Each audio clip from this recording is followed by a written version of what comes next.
session. This is the Wednesday afternoon, October 10th, 2018 afternoon session of the Portland City Council. Carla, please call the roll.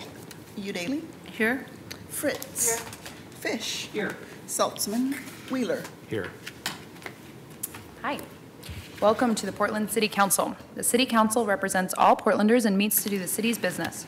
The presiding officer preserves order and decorum during the City Council meetings so everyone can feel welcome, comfortable, respected, and safe.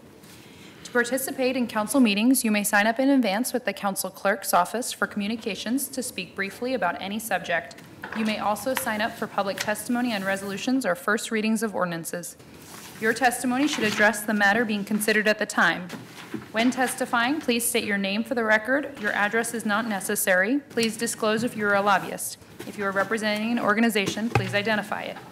The presiding officer determines the length of testimony. Individuals generally have 3 minutes to testify unless otherwise stated. When you have 30 seconds left, a yellow light goes on. When your time is done, a red light goes on. If you are in the audience and would like to show your support for something that is said, please feel free to do a thumbs up. If you want to express that you do not support something, please feel free to do a thumbs down. Disruptive conduct, such as shouting or interrupting testimony or council deliberations, will not be allowed. If there are disruptions, a warning will be given that further disruption may result in the person being ejected for the remainder of the meeting. After being ejected, a person who fails to leave the meeting is subject to arrest for trespass. Thank you for helping your fellow Portlanders feel welcome, comfortable, respected, and safe. Thank you, and I just want to remind people, if there's anybody waiting for item 1062, the Southwest Corridor Light Rail Project Preferred Alternative, that's been rescheduled to November 1st at 2 p.m. time certain. Carla, could you please read our one item for this afternoon, item number 1063? Accept the 2018 Portland Historic Landmarks Commission State of the City Preservation Report. And I would just like to remind people this is a report. There will be invited testimony, but there is not open public testimony given that it is a report. It's a pleasure to introduce the 2018 Portland Historic Landmark Commission State of the City Preservation Report. The first item of business today, of course, is to thank our dedicated volunteers who serve on the commission. This commission is a significant time commitment. It meets twice a month, and they review land use cases and provide design and policy advice. They're a dedicated, hard-working group of people that include Kirk Renzetta, Kristen Miner, Maya Foti, Matthew Roman, Wendy Chung, Annie Mahoney, and Ernestina Fuenmeyer. I probably did not pronounce that right. Is that even close? It's close enough. All right, thank you. And so could you possibly just stand up so that we can recognize you? And I'd like to suspend the rules for just a moment. Thank you.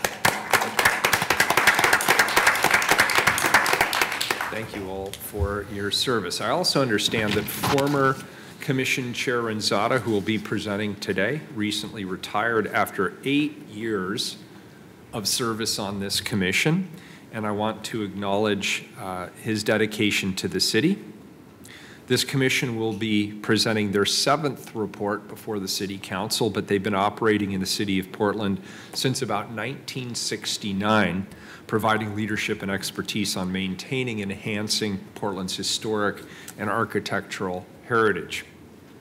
This report comes to the council at a very important time when the city is under pressure for increasing building density and the desire to maintain Portland's unique character, and they're often seen as being in conflict with one another.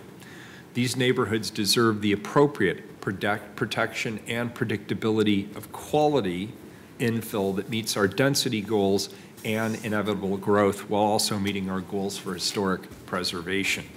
I look forward to hearing more today from the commission members and invited testifiers, and I'm committed to supporting the commission in all of its efforts.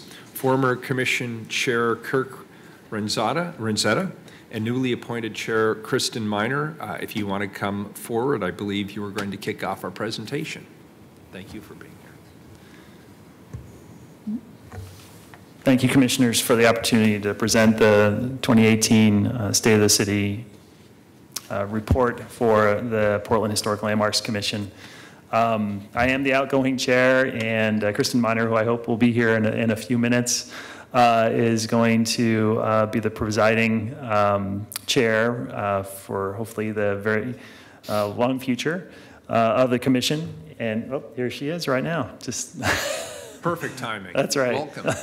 Magnificent Just as entry. we rehearsed. yes. Oh, sorry. So it's as the State of the City is really meant to provide a summary of the previous year in terms of the accomplishments and some of the challenges that the Landmarks Commission has undertaken. And I'd like to also thank my fellow commissioners for the service that they've been providing and the support they provided the chair over the years as they've really, it's been a team effort in terms of pulling the report together and to working on various issues that have faced the city's historic resources. But just to kind of back up for a second and explain a little bit of what we do, the Landmarks Commission reviews Type 3 alterations, demolitions, and new construction in historic districts. We make recommendations to City Council, particularly in the adoption of new guidelines and districts. Type 4 demolition reviews. There we go. There we go. We also provide advice on historic preservation matters, where we serve essentially as advocates for the city's historical resources, and we work very closely with the Design Commission, the Hearings Officer, Planning Sustainability Commission, the Portland Development Commission, Portland City Council, city bureaus, and other committees.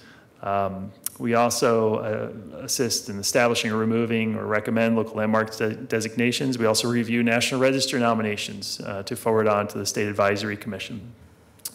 We initiate and coordinate preservation and outreach programs within and outside the city, and we definitely could not do that without some very dedicated staff members. And I'd like to just also thank Hillary Adam and Spencer, Brandon Spencer Hartle, sorry, I always want to say his last name first, for all their help over the past several years that they've been supporting the commission. In terms of what we're seeking from the commission, from the City Council for the upcoming year, is to really let the Landmarks Commission be a part of the solution to some of the city's most pressing problems. And we can affirmatively state that we're not an enemy of increased density or affordable housing. What we're really after, I think, is development that is sustainable, but also is compatible with the existing city fabric. We also really, when looking at the URM ordinance, we do think that the mandatory requirement is important, but we definitely are looking for the need for incentives in terms of helping property owners comply with this new regulation. We're also really, this will be, I think, the 8th year that I can remember anyway that we've asked City Council to fund the HRI. As you can see on the map on the right, it's I think the Lentz neighborhood. Lentz is one of the, has had some of the highest level of demolitions that have occurred over the past 10 to 15 years. And it's one of the least represented communities in our HRI. Could you just tell people at home what HRI stands for? Sure, it's the Historic Resources Inventory. The inventory was first done in 1984 and hasn't been touched since then.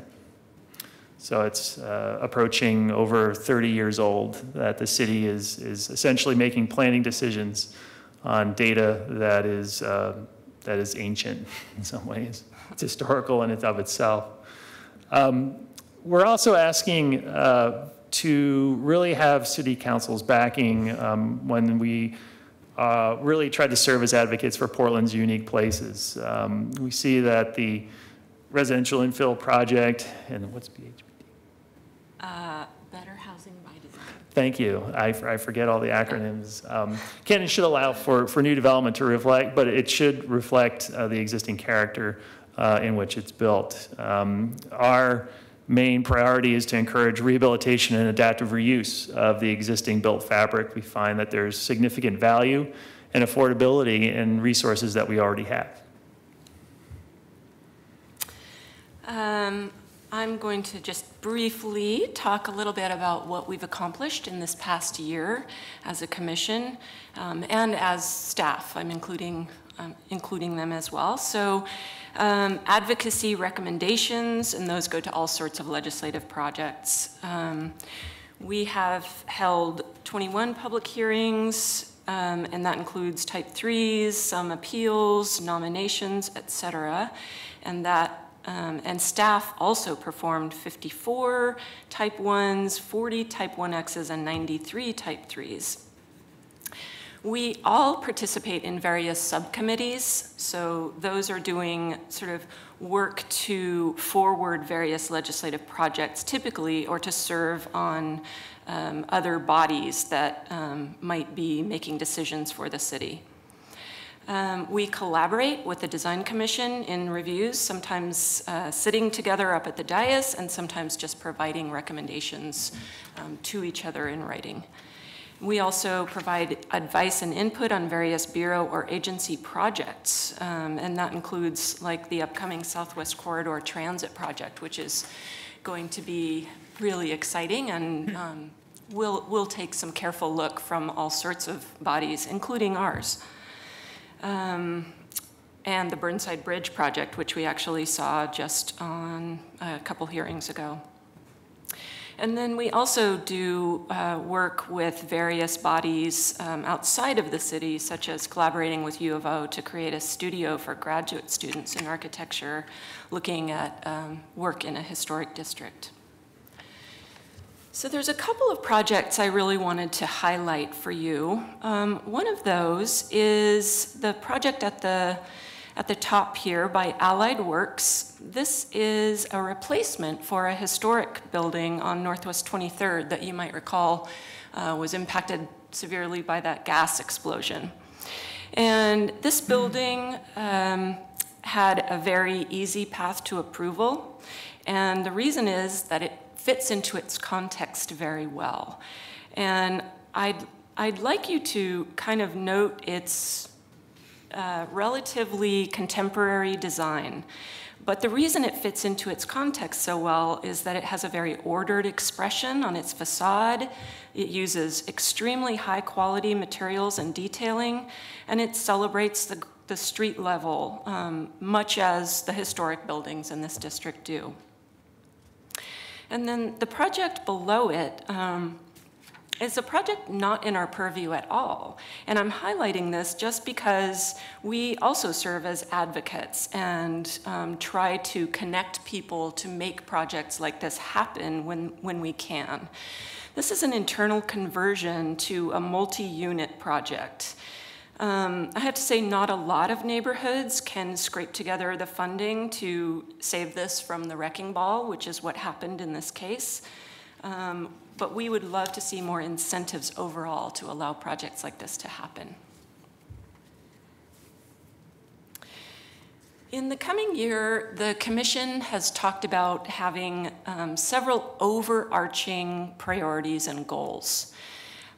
These are listed as, A, B, C, D, and just to go through them briefly, the first one is to ensure that historic preservation benefits all citizens.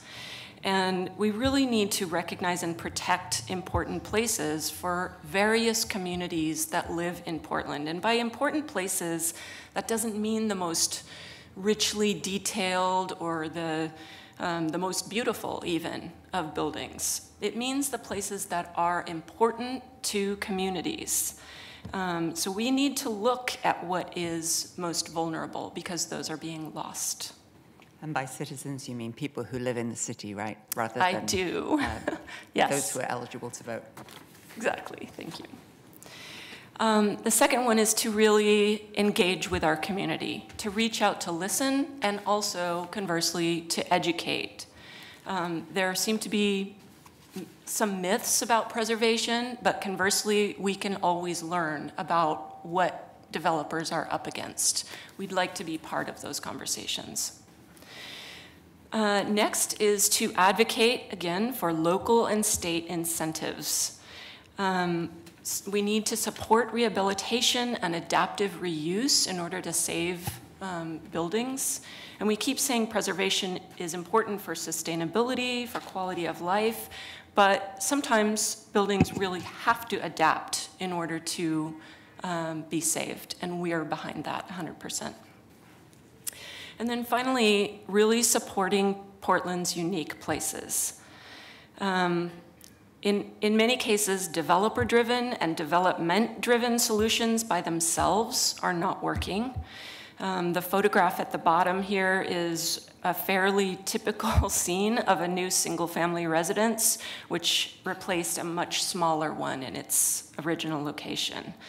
And, you know, developers do want to maximize profits. One way they do that is by kind of maximizing efficiency. So they have a certain design that they know they can sell, and they will put it, you know, in various neighborhoods, regardless of the original design context of that neighborhood.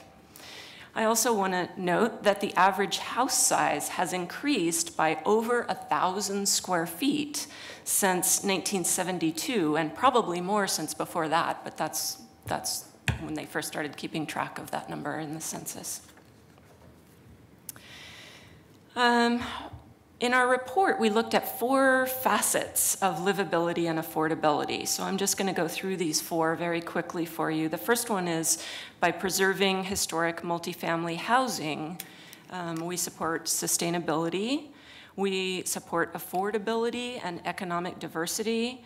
And I just want to say on the affordability note that new construction almost always costs more than existing. And then also support character and livability. Second, looking at gentrification. Those places that are more affordable are going to be more vulnerable. The photograph at the bottom of this slide is showing northeast Portland, the Albina area, and this is a photo taken in 1963. It was the clearing for I-5, and as you know, this neighborhood has been impacted not only by I-5, but by Legacy Emmanuel, by Memorial Coliseum, and a lot of projects that have already caused that community to lose not only a lot of housing, but a lot of cohesion and important places. So this is still happening. We do see a profound decrease in affordability, and the city's own study of displacement has illustrated that. And then third, we looked at equity and inclusion, and that kind of builds on gentrification, that the city needs to engage the most deeply affected populations. And those typically are communities of color. I illustrated this by a 1936 map, and this is just one of a whole series of maps that were done in 1936 showing patterns of racial distribution across the city.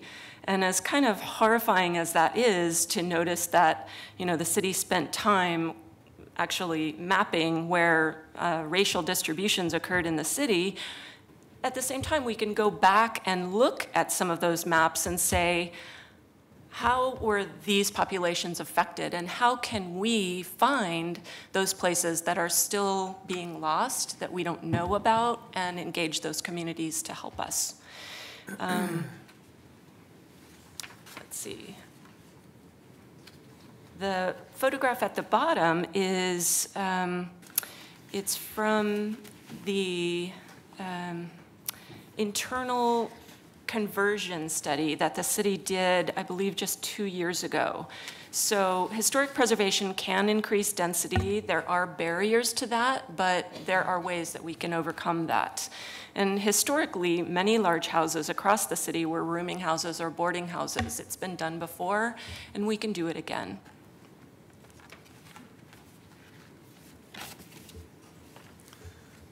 So this is kind of the final pitch that we'd like to make for updating the historic resources inventory. I may have mentioned this story before, but when I served as an architectural historian in southern Maryland in a small rural county of under 100,000 people, over about a 7-year period, that community spent approximately $250,000 to do an update of their inventory back in the 1990s.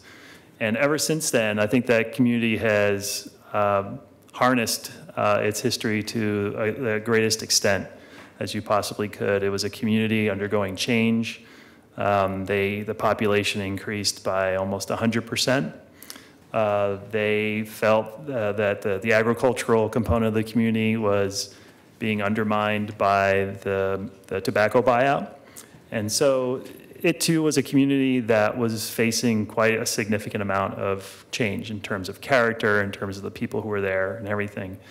And they spent a fairly significant amount of money to update their inventory because they really cared about their history. And I think that as Portland moves into the end of the 20-teens, there's a real opportunity here for the city to take a more of a leadership role in its inventory. There have been, I think, some very positive movements in that direction. We've seen some funding over the years to develop plans to get the survey started. But we really need is a more substantial commitment from City Council because it's really difficult, I think, to plan for the city's historical resources without the most up-to-date information possible. And there are several cities across the West Coast that have jumped on the preservation bandwagon, including Los Angeles and Seattle, San Francisco, Denver. There's an endless number of cities just within the past 10 years that have spent a significant amount of money, even as they experience a significant amount of change as well. So I thought I would conclude our presentation on that note and open it up to questions for myself and Kristen on anything within our State of the City. Thank you. Commissioner Fritz. Thank you very much for all of your work. Thank you for this very clear presentation and the report.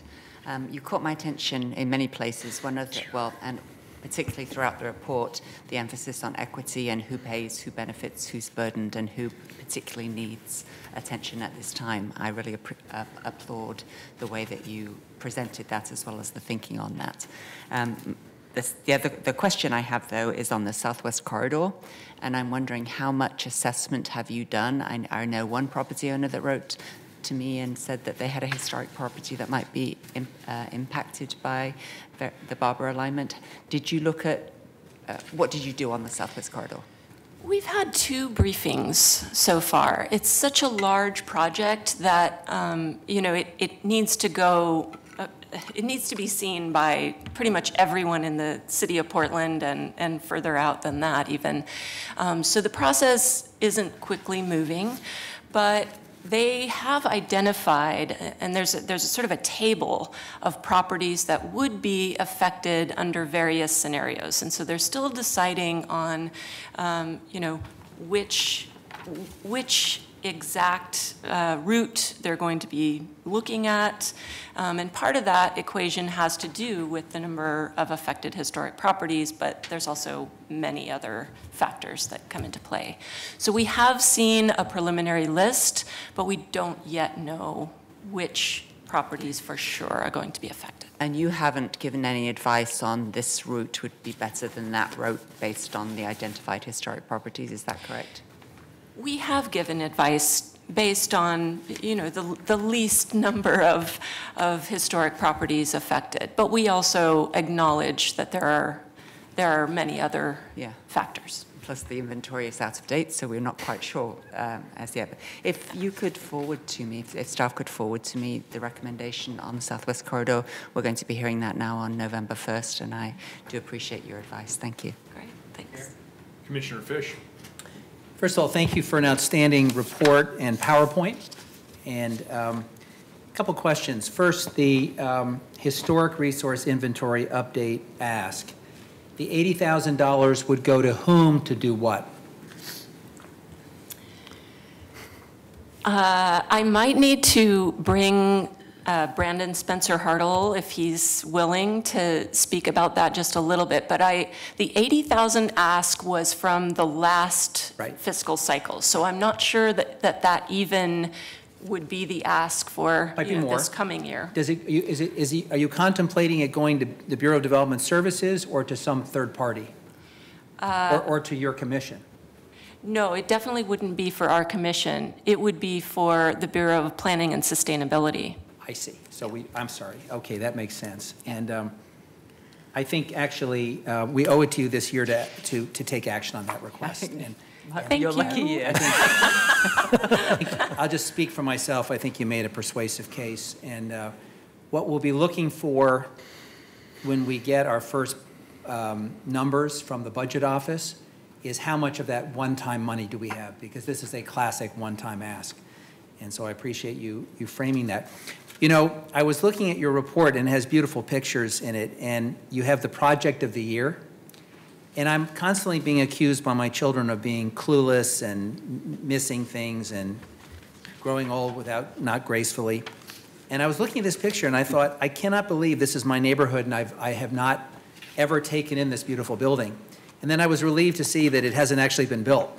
That it's there's actually, I think, a food cart of some kind or a chocolate stand, but it is to be built.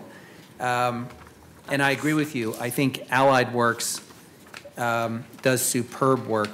Can I go to page 25 and 26 of your written report for a second? Sure. So I'm very pleased that you highlighted Washington High School, which I guess got your highest award, the Art DeMuro Award. And it really is an extraordinary conversion. And who knows, someday there may be affordable housing and a parks facility that's adjacent, so we'll see. But on page 26, you have a photograph of 734 East Burnside, which I take it is Le Pigeon Restaurant and their new annex, is that right? But it's not identified in the text. And is the point that there's just been some historic, that the storefronts have been brought back and they've expanded the restaurant space, but done so in a historically sensitive way? Exactly. I think the point of this photograph was to make you think of a really iconic place in Portland.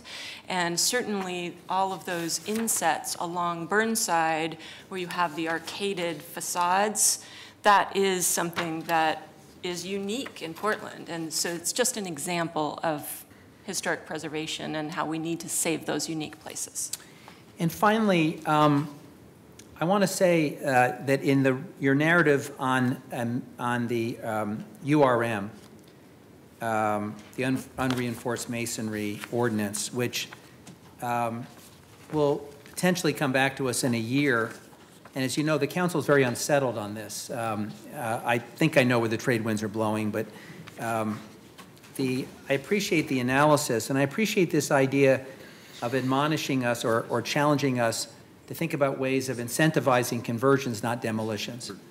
I am very concerned that our current thinking, which I think is a short-term play, is likely to result in a substantial number of demolitions.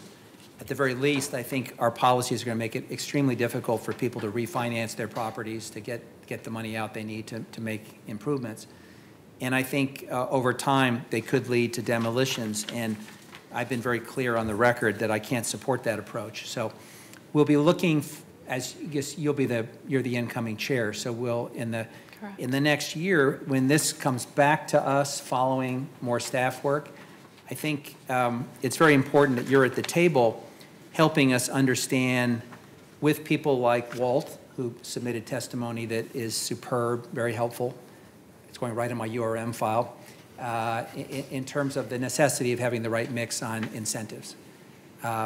If we don't get it right, we're going to lose a lot of buildings, and we're not going to get them back. And I don't support that approach. So I appreciate the thoughtful text. And anyway, it's as usual a nice report. Thank you for your work. Thank you. Commissioner Daly. Thank you for your work. Oh, sorry, I muted it because I was having a sneezing. Oh, no, I'm doing it again. There we go, sneezing fit. So I just want to thank you for the report, say that I share all of your priorities and goals. I'm especially heartened to see the focus on equity and inclusion, because I think there is a really kind of delicate balance to be struck between preserving historic structures and not preserving historic inequities in our neighborhoods. So I am really excited about the conversations about how we can achieve greater density, but preserve all these beautiful buildings and neighborhoods, because I believe it can be done. And I'd love to help with engaging the community in this conversation however I can, because I think at this point Portlanders are so kind of shell-shocked by the rate of change that they're just really digging their feet in, not open to more change, even if it's going to be for the greater good. So I had one more thing to mention, but I think the sneezes, you wiped out my brain. So I'll pass it off to you. There you have it. Time for a reboot. I support the historic inventory, the new historic resource inventory ask. I want to say that. I think I'll now add we that have- to your list. Yes. Okay. You have other testimony, is that correct? Correct. Very good. Yes, we have invited several individuals to testify as well. Thank you. Okay. Thank you.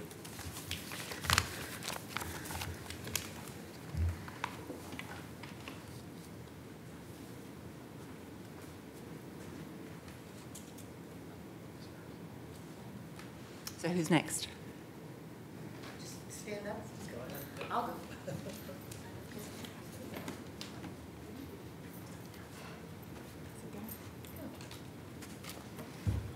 We have a third chair if anybody else is intending to speak. Good afternoon. Good afternoon. I think I'm sitting low. Oh, well.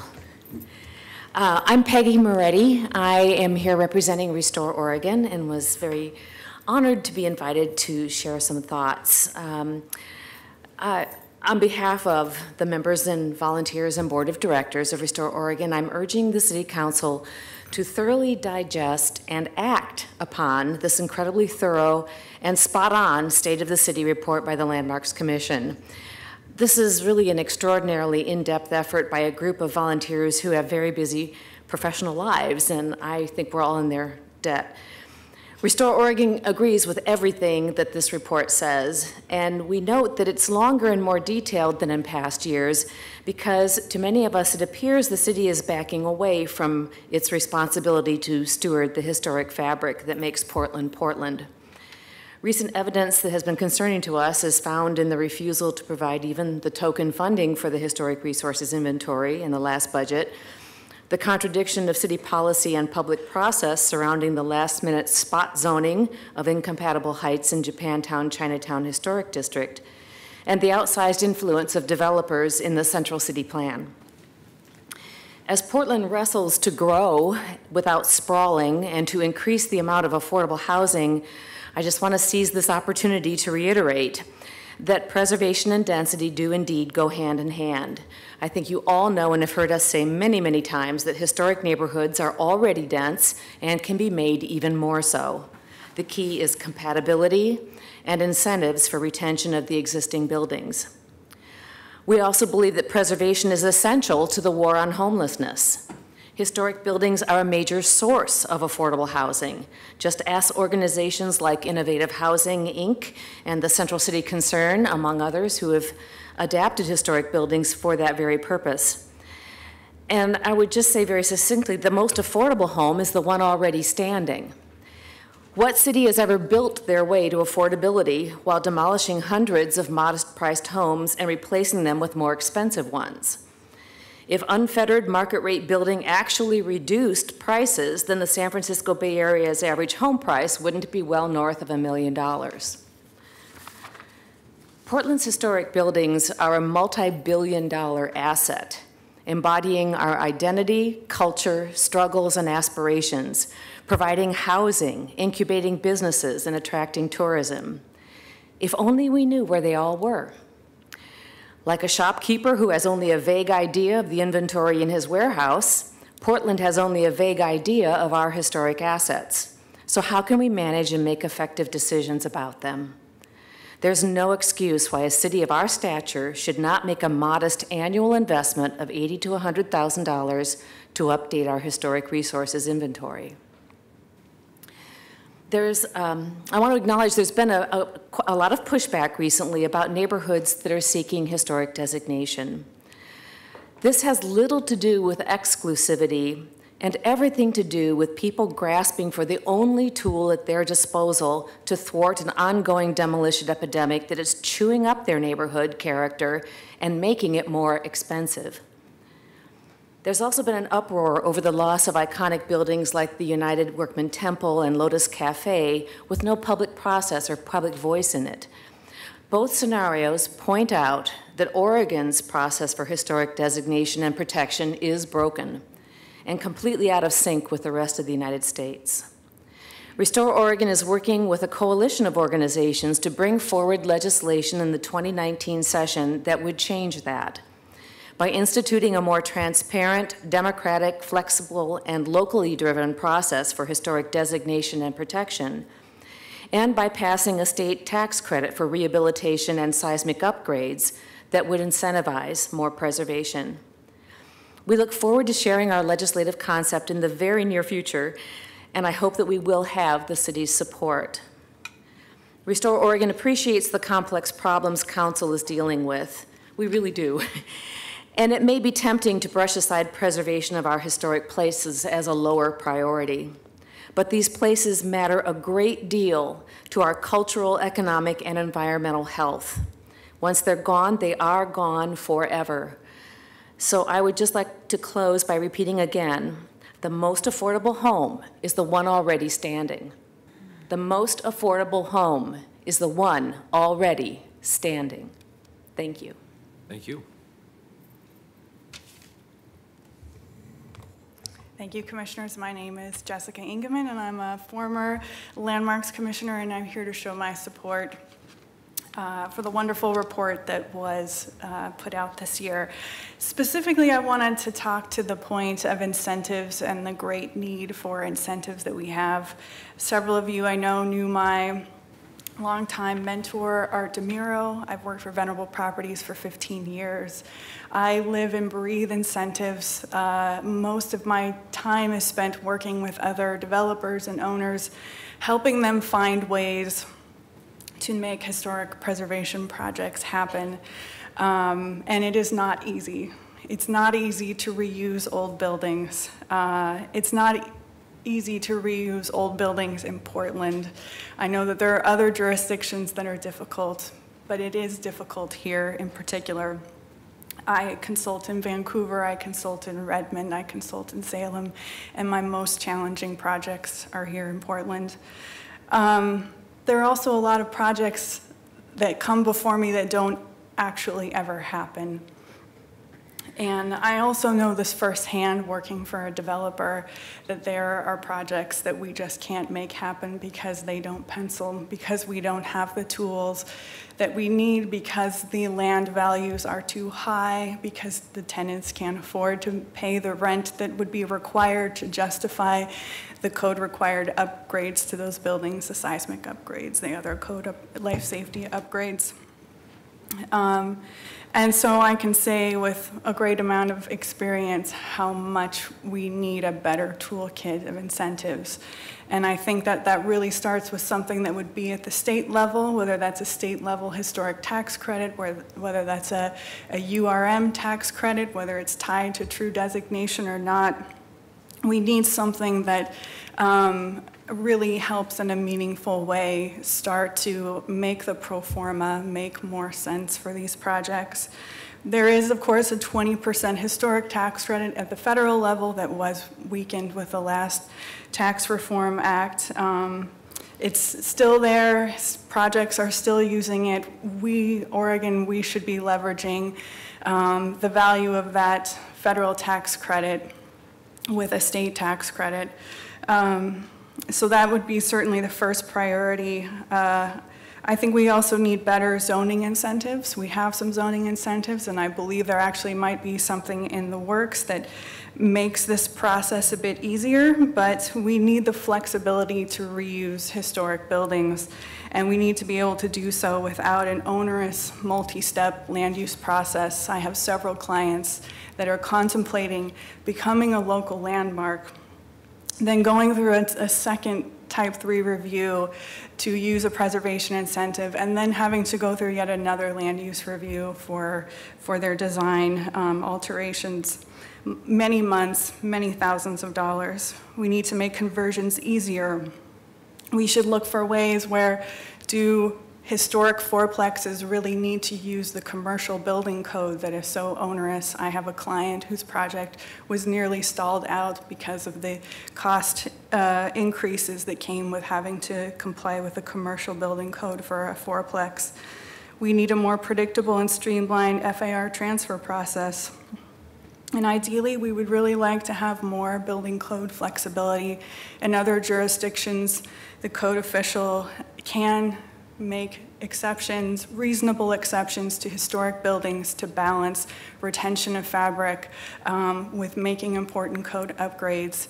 And that process, in my perspective, is more onerous and less flexible in Portland. So I hope if there is anything that you can do to create a stronger toolkit and make it more feasible, it would certainly go a long way in keeping more of our wonderful buildings standing. Thank you. Just want to let you know that I'm working on the floor area ratio piece of that. You had a long list, and I appreciate all the suggestions, and that's the piece that I'm trying to help with. Thank you so much for that. Good afternoon. Good afternoon. I'm Dan Cook with Allied Works Architecture, and I'm here with my colleague Rebecca Wood, who's sitting in the back row there. We're the architects for the project at the corner of Northwest 23rd and Gleason, where the historic Burkhart building once stood and was unfortunately destroyed in the well-known 2016 gas explosion. And last week, we were delighted to hear from Hillary Adam with Design and Historic Resources that our building design was awarded Project of the Year by the Historic Landmark Commission. We're definitely honored to receive such recognition, and would like to speak briefly to how the historic design review process informed our design. This was our first project that we've presented to the commission, and we honestly didn't have a strong sense of what to expect. We'd heard that the process could be arduous, and so we focused a great deal of effort and time towards proposing thoughtful solutions through a clear and deliberate presentation. We took the Commission's design guidelines and goals seriously and studied the neighborhood's existing fabric to register important characteristics of building scale, materiality, and order. We were pleasantly surprised at our DAR presentation by the Commission's receptiveness to our ideas. They provided a great deal of positive feedback, along with thoughtful criticism or critical input that we heard and responded to with our subsequent design review presentation. The process did push us in directions we probably would otherwise not pursue, and the building's design is definitely better for it. It's our intention that the building complement the neighborhood and that it feels like it belongs while being a product of today. And again, we're honored for the Commission's accolades, and we take them as a testament to the power of thoughtful design.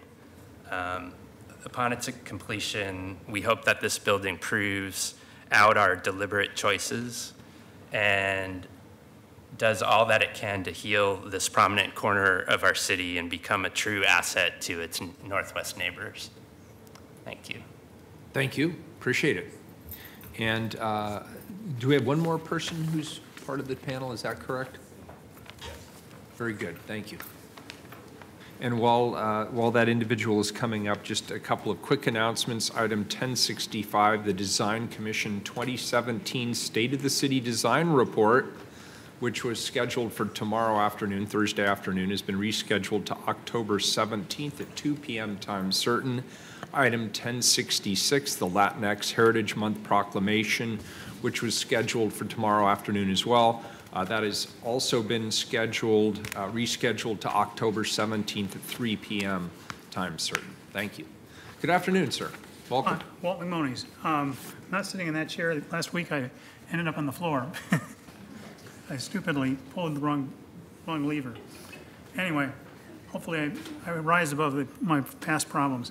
I was asked yesterday by Brian Emmerich, an architect I work with, to give his talk or give a talk for him today. So I scrambled, and there's a 27-page outline here for a 3-minute talk with a couple of pictures at the back.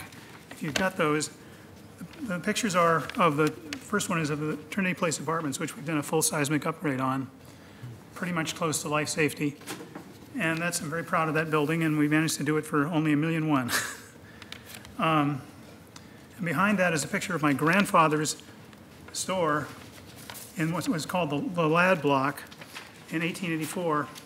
He moved in there and had a saddlery and business that then became a golf bag business, McClellan saddle business, fishing creel business. Anyway, this building unfortunately was demolished in 1948, so that's the reason I brought the picture, because we lost something in that period. In the late 40s, early 50s, we lost Ladd and Tilden Bank, we lost the Ledbetter House, we lost the Portland Hotel, just any number of great buildings that would be wonderful to still have, but we weren't sensitive at the time, and they went down. I've done some renovation of historic properties. In my lengthy written testimony, I recite them all. I've done 4 buildings. We brought them, or bringing them, or have brought them to current earthquake code, and they were expensive to do, and we're lucky we were able to pull it off. I want to give kudos to the All Volunteer Landmarks Commission for the great work they do. I served on the Finance and Policy Committee, and I appreciate their strong support for the mandatory URM upgrade. I'm a proponent of the mandatory upgrade, even though I am an owner and find it to be extremely expensive to do, but we have to do it. There's really going to be a huge earthquake, and we can't just put our heads in the sand and ignore it. Apartment buildings are kind of my thing, and they are important, and there are some beautiful apartment buildings in Portland. I don't know, the Oregonian ran an article recently on the 20 outstanding apartment buildings, and I had a couple of them on there. I was proud of that. But we really do have some beautiful buildings, and unfortunately, those all have to be seismically upgraded, or pretty much all of them are URMs.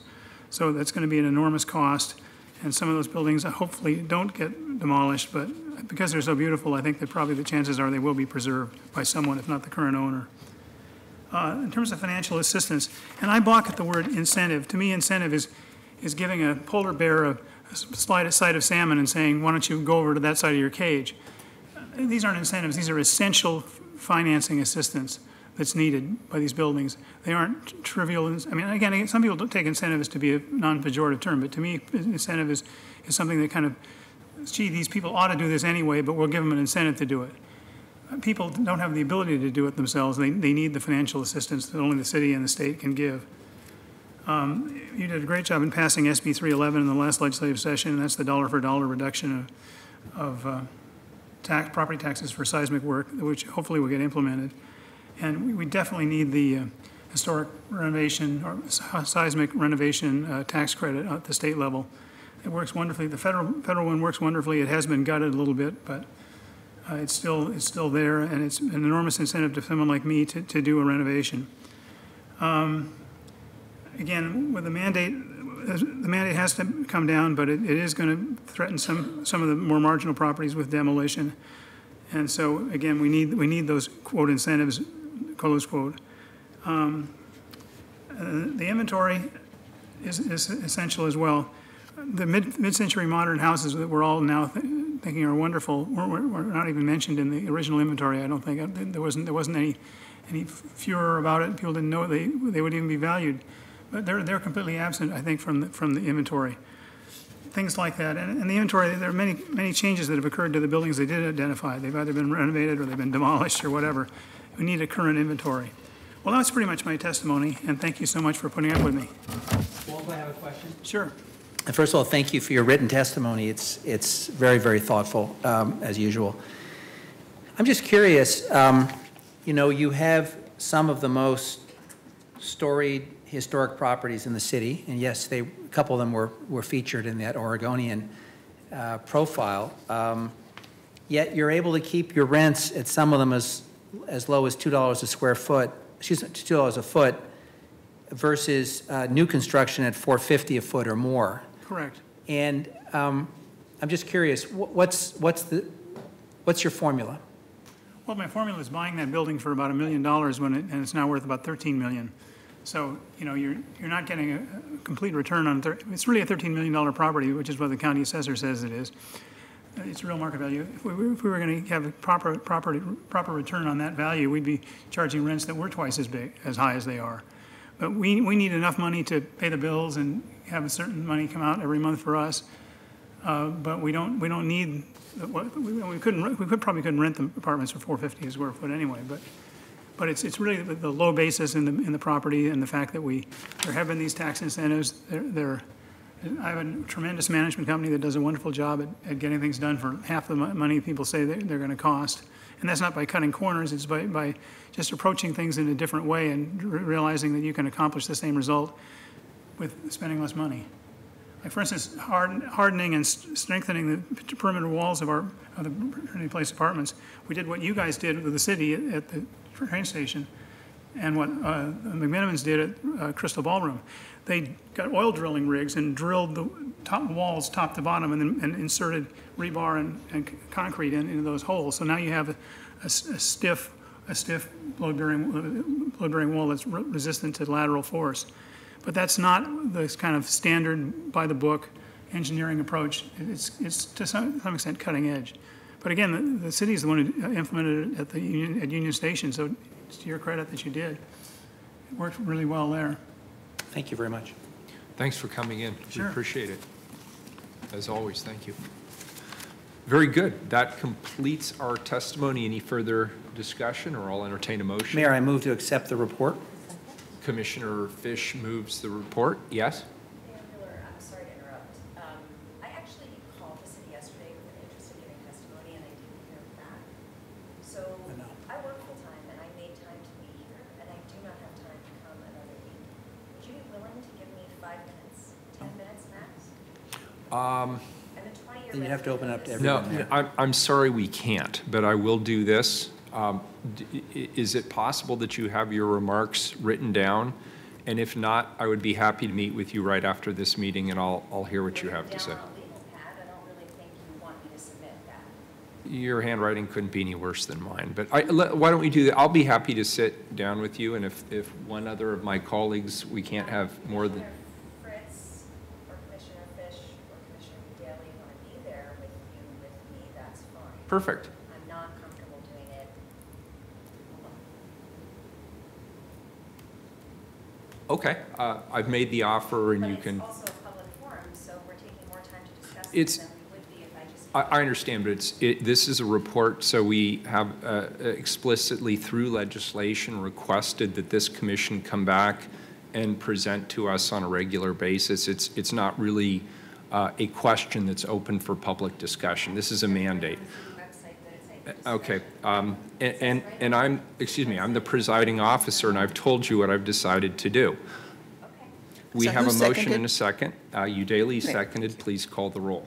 Udaly. Well, I have recovered my thought process. Oh, and I'm muted again. And I just wanted to say that I'm particularly excited about you highlighting the need to identify and advocate for historic resources in underrepresented communities, which are not necessarily big beautiful, architecturally significant buildings, but they're culturally significant. It's something near and dear to my heart. So again, if I can, my office, or perhaps Civic Life can be of any assistance doing outreach to some of these communities, I just would love to participate in that. I think that's a just really exciting conversation. Aye. Fritz. We often do give superlatives when the reports come in, and this is always one of my favorite. I think this is a spectacular report. It's really outstanding in that it says not only the common sense things, but the unexpected things, and in particular, calling out where the City Council, in your opinion, has made progress and where we have made maybe mistakes. And I appreciate that as a report from a community commission. That's exactly what I hope that you continue to do. So thank you. It's a brilliant report, and I'm very grateful for the emphasis on equity, as I mentioned earlier, for the specifics of what we need to be doing. And I do hope that we can get that historic resource inventory funded and started this year, because time is running out. Thank you to Hilary Adam and Cara Ferrara-Venti and Brandon Spencer-Hartle. Your work is supporting the Commission. Their support's yours, and you make a really good team. Thanks to Claire Adamsick on my side. I grew up in England. I got married in a church that was started in the 900s. And so I'm ever mindful that if we don't preserve old properties, we won't have any in the future, and there won't be these beautiful places like City Hall, where every day I come in, I feel blessed that I'm working in this amazing architectural and historic building. As Commissioner Udary just said, there are other places that may not be as spectacular as City Hall, but are nevertheless significant and need to be saved. And as Peggy Moretti said several times, thank you, the most affordable building is the one that's already built. And we do need to be looking at reuse rather than zoning and other changes that are going to encourage even more demolitions. Aye. Fish. Well, I want to begin by thanking Kurt and Kristen for the presentation and the outstanding written report. And I think if I'm counting correctly, I think we have the votes to cover the historic resource inventory, or at least we have 2 of the 3 we need. And the next thing is to keep a sharp eye out for the forecast that we get, just to see how much one-time and ongoing money. But I think you've made a compelling case that we should fund it this year, and I would prefer you don't have to come back next year and make the same case. So we'll see what we can do on that. And I appreciate just the quality of the report and the conversation. Peggy, I also think we got the final vote wrong on Old Town Chinatown, and it was I thought unfortunate, because it was the final action of a lot of really good work, and it sort of overshadowed. That's a bad pun.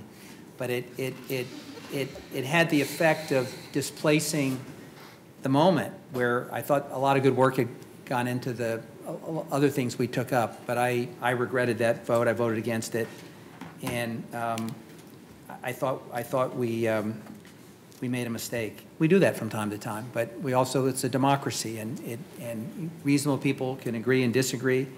I just think we got it wrong. I appreciate that.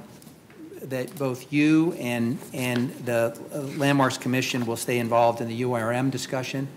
Walt, there's a line in your testimony that you submitted that I'm just going to read for the record.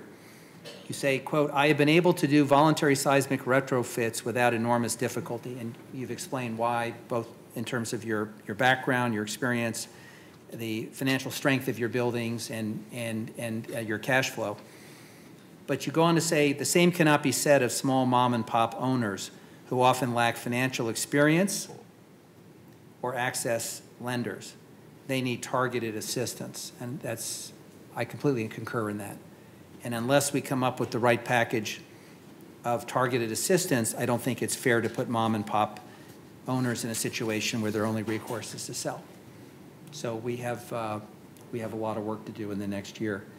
Peggy, I also, you didn't mention it, but I want to just acknowledge that we have a historic carousel we're still trying to find a home for. Waterfront. And I hear some lobbying up on the dais, and maybe there's someone here who has an idea, but I will tell you the Parks Bureau stands ready to fully engage. And there's also a lot of interesting development, that's in the works. There's an incredible vision for the new Albina district. There's a plan for the post office site. There's the Zidell site. There's the innovation quadrant. So the four kind of corners of that downtown corridor, plus other opportunities. So I have a hunch with your perseverance and the opportunities that are coming up, we'll find a home for that historic carousel. And thank you for taking on that fight. Like Commissioner Fritz, I really look forward to this presentation every year. We didn't get some things right, but obviously some things are happening in our community we can also celebrate. Congratulations to Allied for the design of the newest building, which is 2 blocks from where I live. So I look forward to seeing it when it's completed. Thank you all for your work and your service and the testimony and the presentation. Aye. Wheeler. Well, I'm going to continue to, there's a lot of issues going on here. The panel raised some really interesting and provocative questions. In some cases, you've offered some really good ideas where I think we're in alignment and we should be fighting together. You mentioned, for example, the historic preservation tax credit. That is on our legislative agenda. It's been on our legislative agenda for some time. And rather than simply passively putting it on the agenda, I think there is an opportunity for us to work with our state legislators when we have them here for our annual legislative breakfast. And I am confident my colleagues and I will like to seek a commitment from our legislative leadership and our legislative representatives, because I heard some degree of unanimity in that regard. I'm also going to put out a request for help. And here's how it's shaped. I hear as mayor about very specific issues overwhelmingly. It will not surprise anybody in this room. I hear a lot about housing affordability and access to housing in this community and making sure that we are a real community where people who are in the arts or the culture or the makerspace or teachers or firefighters or whatever else have access to housing. I've taken a principled stand with regard to height and density within the urban renewal, within the urban growth boundary, because we've chosen to have an urban growth boundary. And people from all over the country, we just had a delegation from Denver here saying, how do we replicate that and what are the trade-offs? And I was sure to tell them that one of the trade-offs is if you create any scenario whereby you are protecting wilderness and natural lands outside the boundary, you are therefore accepting a commitment to increased height and density inside that boundary. And I'm going to continue to be on that side of the equation. I want us to be able to be an accessible, affordable community. I want us to continue to support height and density where that height and density is appropriate, and that means some very tough and politically unpopular stands around residential infill, around density, around height. But you are our check and balance against reckless infill or reckless use or appropriation of height and density. But I just want to reiterate that there are real trade-offs there. There are no right answers or wrong answers. Really, we each have to come to that conclusion on our own, and you're there as sort of a check and a balance and a rational, community-based response to what it is we're trying to do. And I want to continue to use you in that regard. You may not always agree with me. At the end of the day, we may not be on the same side of an aye or a nay vote, but I want you to know I continue to respect your experience and your approach to these issues. A lot of talk about budgets. I try not to commit to anything in advance of the budget process because we are going to have way more budget asks than we'll actually be able to deliver on. But I want to reflect on something I heard both Commissioners Fish and Fritz say, which is this has been a very credible ask, repeatedly made over a long period of time. And I think at a minimum, today I can sit here and say, I think we need to commit to what this looks like going forward. I didn't hear a specific ask. I think I heard 89,000, then I heard 89,000 annually. I really want to see the proposal before I commit to anything, and I want to kick the tires hard, and I want to have some feedback from you as well. I mean, maybe the ask isn't the final ask. Maybe there's something else that we should be looking at with a little more depth, or maybe a little more breadth, or maybe some different partners in the room. I'm open. Let's have that conversation. So that was already more long-winded than I wanted. Thank you. I vote aye. The report's adopted. Thanks again for your volunteer leadership and support. We are adjourned.